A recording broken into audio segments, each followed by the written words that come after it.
Başbakan Carney G7 Zirvesi Sonuçlarını ve Küresel İşbirliğini Tartışıyor. Başbakan Carney, G7 Zirvesi başarılarını ve gelecekteki hedeflerini değerlendiriyor. Okay. Good evening, everyone. Thank you all for waiting around. I know, look, we got a hockey game to go watch. Pour toute l'équipe canadienne, l'équipe des Oilers. Thank you all for being here, and thank you for your coverage. Thanks for you at home. As I said, I guess yesterday morning, we're reminded that it was 50 years ago that the G7, or the advanced nations, leading advanced nations that became the G7, got together amidst economic upheaval, stagflation, conflict in the Middle East. Sounds familiar. And they formed what became the G7 with a mission, and when they met in Rambouillet, France, it wasn't a mission to preserve the old order, but to build a new one, one that could withstand shocks, deepen integration and cooperation, and really deliver prosperity for all citizens. And it's a reminder that nostalgia isn't a strategy. We have to change. And at this moment of transformation, we must turn the many challenges into change. We know there can't be security without economic prosperity, no true security without economic prosperity, but also no prosperity without resilience. We're in a world where shocks are flowing across borders, whether it's through climate change, whether it's through conflict, and we know that resilience is built through a combination of tough choices at home and smart cooperation with like-minded countries abroad. And that, in a small way, but building from that, is part of the objective of these meetings. This G7 is to begin to build that new era of cooperation, one that promotes long-term resilience over short-term efficiency. Now, le progrès réalisé à Kananaskis ne marque pas la fin de notre travail, mais plutôt son commencement. J'ai eu des échanges pendant les 2 derniers jours, des échanges productifs avec 21 dirigeants de tous les continents.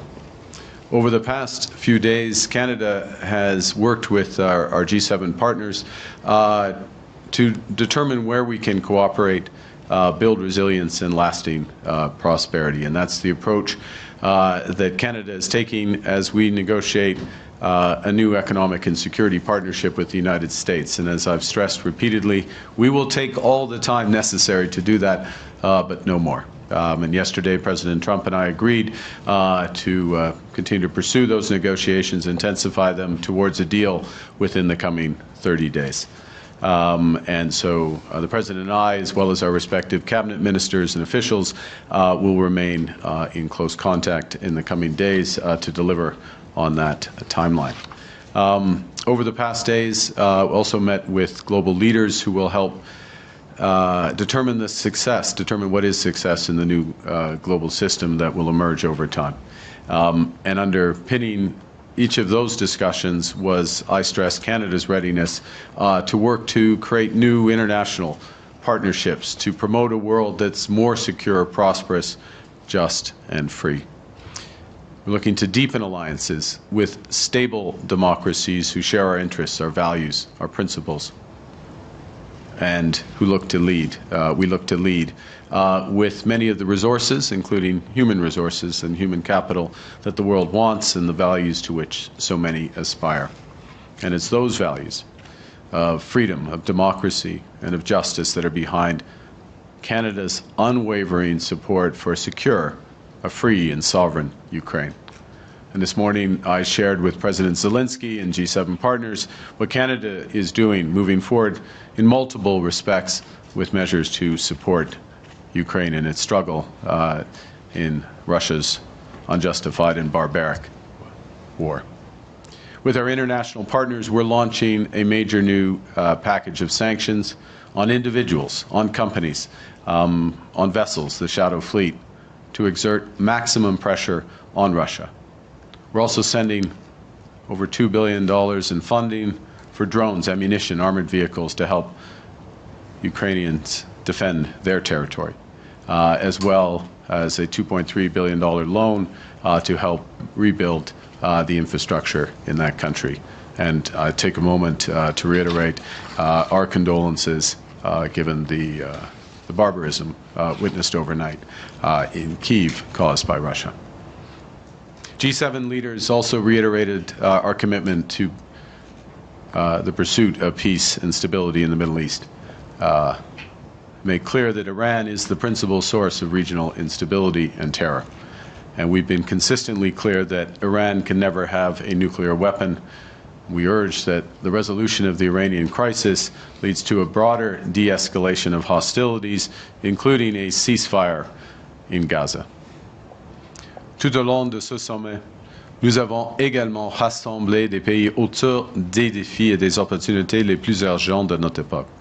Ce sont des domaines qui exigent une coopération internationale et dans lesquels le Canada est bien placé pour jouer un rôle de chef de file. I'm pleased to share that G7 nations in the past 2 days agreed to move forward in cooperation on several key priorities. We're going to work with our partners in the G7 and beyond, a number of the countries are here today, to develop critical metals and minerals in order to build independence from non-market economies.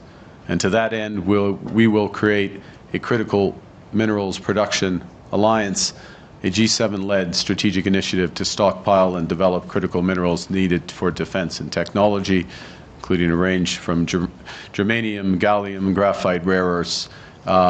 We also struck several agreements, accords from the aforementioned critical mineral supply chains to adapting, powering, and sharing artificial intelligence, to collaborating on quantum technologies, to preventing, fighting, and recovering from wildfires, something we feel intensely, obviously, here in the prairies, tackling foreign interference and transnational repression, countering migrant smuggling by dismantling transnational organized crime.